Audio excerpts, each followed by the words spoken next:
Man, those UCLA Gonzaga games have taken like 30 years off my life. But hey, at least this time they got the dub. Against all odds, the wackiest game of the year for the Bruins, they come away with the victory.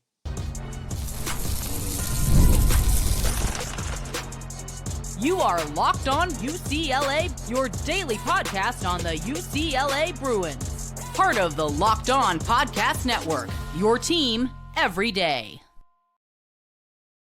Welcome, everybody, to this reaction episode of Locked On UCLA. I'm Zach Anderson-Yoxsimer, your host, as the Bruins take down Gonzaga. And I got to let you know, this episode is brought to you by Game Time. Download the Game Time app, create an account, use the code LOCKEDONCollege for $20 off your first purchase. You could have been one of those many UCLA fans in attendance, making noise, supporting the Bruins in a neutral site home game for UCLA in LA.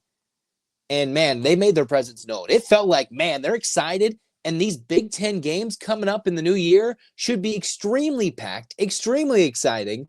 And while nothing can really compare to the zaniness, the craziness, the wackiness of UCLA Gonzaga, the energy is probably going to be similar to that of what UCLA is going to face in the Big Ten on the road, like they will in Nebraska the first Saturday of the new year, or what they're going to deal with at home with some big name opponents coming to UCLA. But of course, the task at hand. How did UCLA win this game?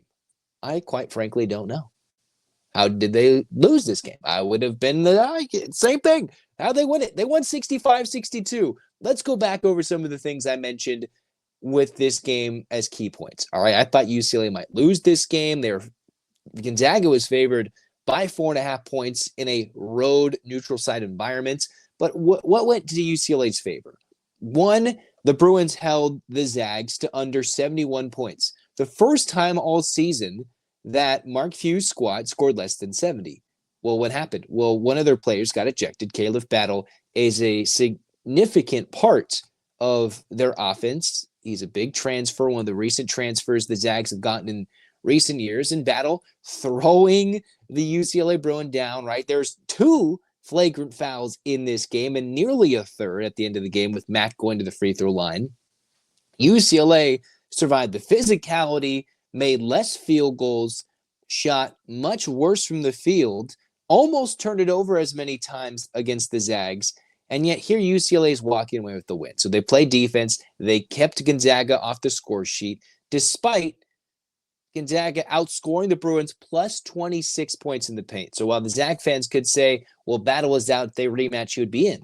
Well, another key portion of this game, UCLA's best defensive big man, William Kyle III, was not available for this game. It was pre-game disclosed that he was out with a medical issue. He was on the bench, not dressed, and he was out. So I don't have any information on that right now.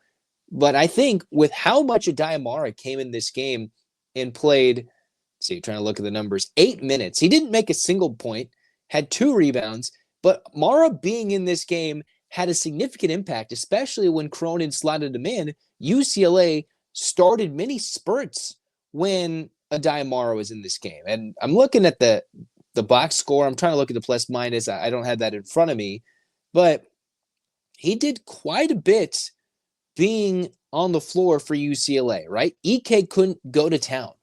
And now if UCLA could have paired that with William Kyle III, I wonder if that was the game plan today, unless they knew he was going to be out prior to this game. UCLA, despite that, got outscored minus 26 points in the paint. One of the other things I said, UCLA against one of the best teams at defending the three based on field goal percentage from three-point land. Gonzaga is defensively. UCLA hit 50% of their threes, 12 of 24. Cronin made it his mission this offseason to go get guys who could hit a bunch of shots and threes in certain spots. Now, you would have picked Dylan Andrews. You would have picked maybe Trent Perry to hit a three. Would have picked Sebastian Mack. Bilodeau, who was red hot last weekend, you would have expected him. Oh, by the way, Mack, Perry, Andrews, Bilodeau combined for 11 points. What? Okay, well, Perry's had limited time. But those other guys, you expect if they're only combining for 11 points, especially your leading scorer, you're not going to win that game. Well, Kobe Johnson was fantastic. There are times I'm like, okay, what's he doing? But Kobe Johnson, 4 of 6 from three-point land. Absolutely clutch from downtown. He had 8 rebounds, a couple turnovers, and was extremely crucial to UCLA winning this game. He's supposed to be a defensive wizard. It was his three-point shooting that kept the Bruins in it. Clutch threes every time the Bruins needed it, and they weren't wide open all the time either. Skyy Clark, a calm presence. He was the one guy in this game knocking down all his free throws when everybody else was missing their free throws, including Ryan Nembhard, who was supposed to be a sure-handed free throw shooter, and he was well short. And then you got Sebastian Back, who you would trust for UCLA. He missed 2 free throws to give them the lead, and then he eventually made the one that put the Bruins up in front to stay. So Clark, easy presence, 11 points, 9 rebounds, 7 assists.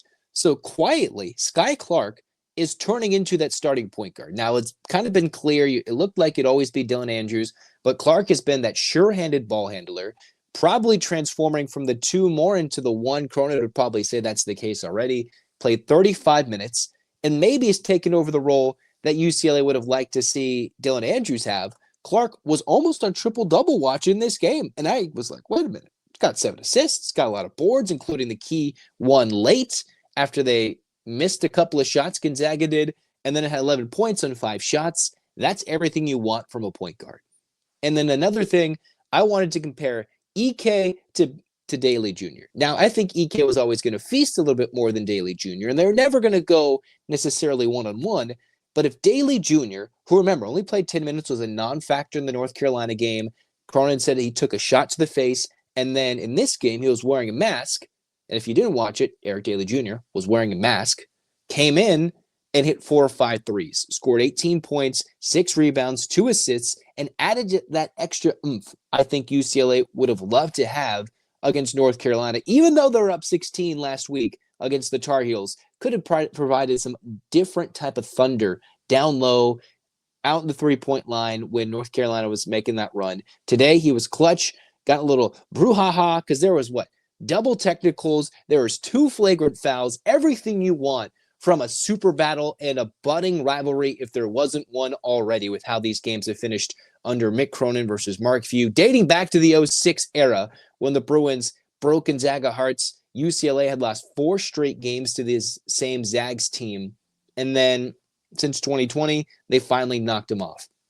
This is a really good Gonzaga team, a team that played really good defense. UCLA started horribly in this game, made 5 less field goals, and did just enough from the free throw line. And hey, despite the Bruins missing 5 free throws, they kept the Zags off the line, which is huge.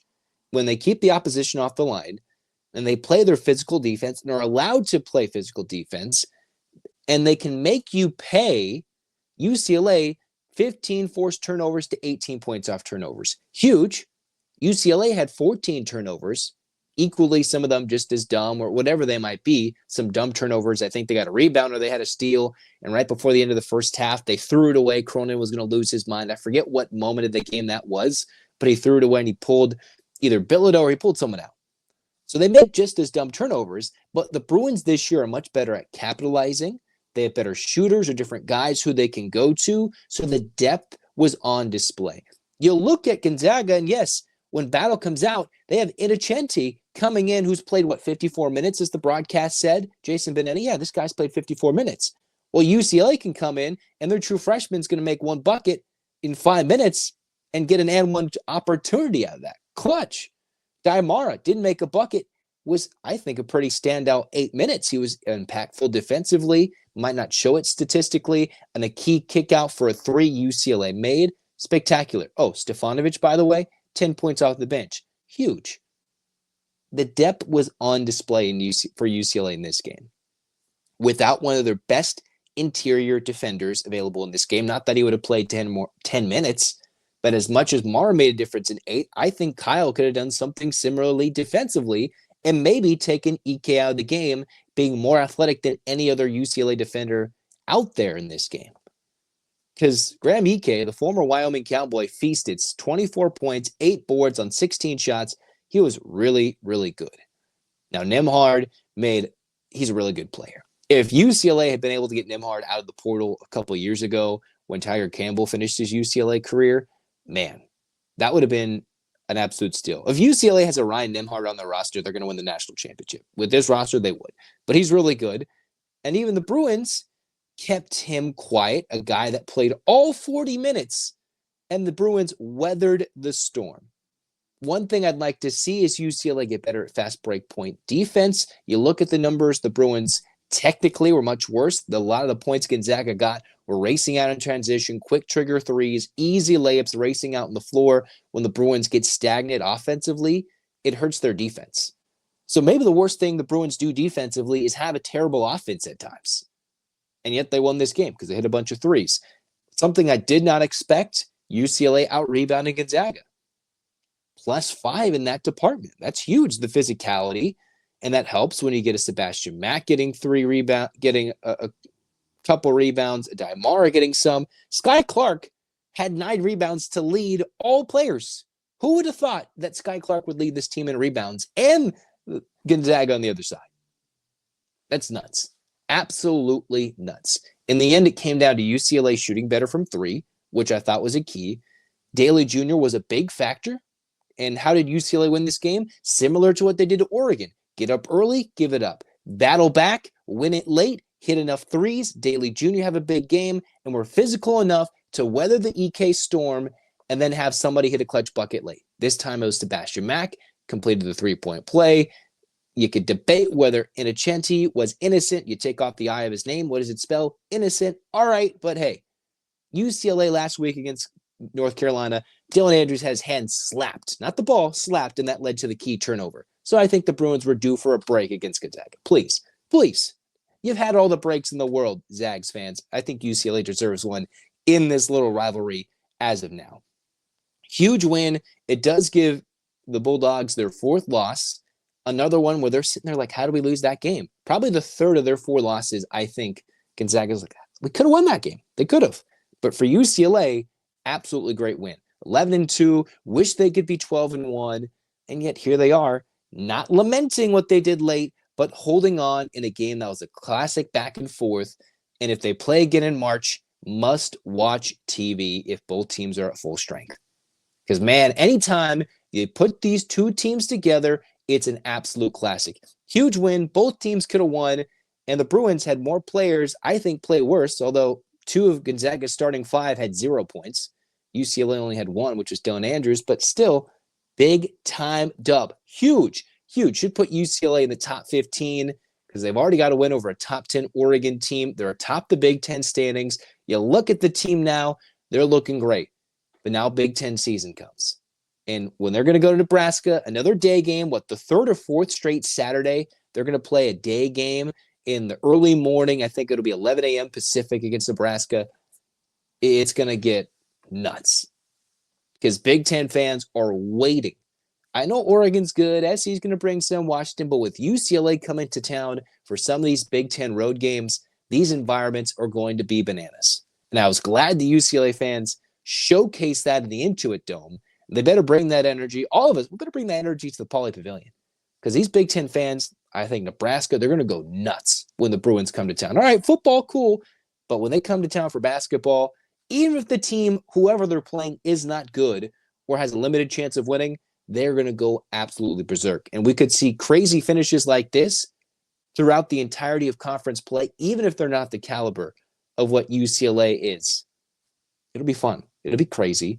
And the Bruins get a huge dub beating Gonzaga. They hit their threes. And yes, I thought they might lose this game. And tell me you didn't think that half-court shot was going in. Tell me when Gonzaga had a wide-open 3 for the lead, they weren't going to hit it or tie, right? Tell me you thought they were going to make all those shots. I did. If it was somebody else, good luck. If it was Gonzaga, I thought all those were going to hit the bottom of the net. But they won. 65-62. The excitement is there. And, man, that was a huge win. Should be a huge confident boost after sitting all week with that North Carolina loss in their mouths. It's like, all right, how are they going to build? Well, we saw how they responded.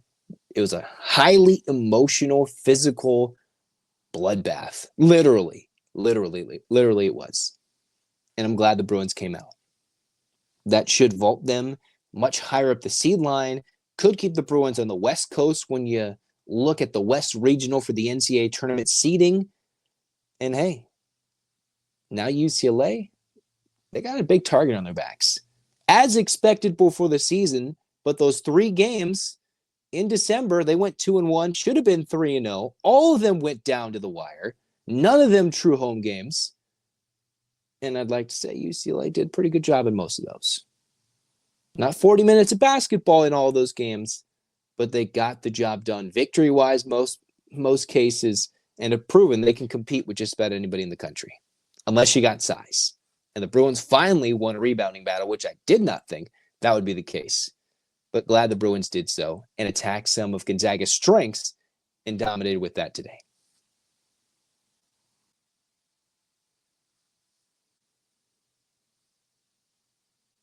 Well, if you wanted to go to that game to see UCLA take on Gonzaga, and there's actually another game after that in the Intuit Dome, you could have gone to Game Time.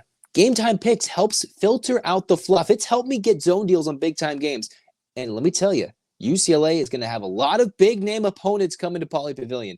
Where should you go? Go to Game Time. And oh, by the way, you know what New Year's Day means around here at SoCal. It's the Rose Bowl game. Maybe your last chance, as we speak, as you're listening to this podcast, to go and check out the zone deals offered at Game Time. Go to home sections, away sections, potentially get your last chance deals on zone deals for the Rose Bowl game. All that with Game Time Picks. Take the guesswork out of buying with Game Time. Download the app, create an account. Use the code LOCKEDONCollege for $20 off your first purchase. Again, terms apply. Use the code LOCKEDONCollege, LOCKEDONCOLLEGE, LOCKEDONCollege for $20 off.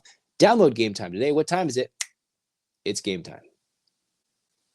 And yet here we are talking about FanDuel. Yes, I thought UCLA might fall into the trap. Gonzaga was favored 4.5. Well, if you try to be like me and you're a new customer, go $5 and win that extra $250, well, you might have fallen a little short because Gonzaga and UCLA, it's an emotional thing. But the NFL playoffs are here, and maybe if you're not emotionally invested, it's a good time to check out FanDuel, America's #1 sports book. A new customer, you can finish the season strong with $250 in bonus bets if your first $5 bet wins. That includes which players will score touchdowns, how many points each team will score, all of it thrilling. So check out FanDuel.com to join today. That's FanDuel.com for your chance at $250 in bonus bets. Make every moment more with FanDuel, an official sportsbook partner of the NFL.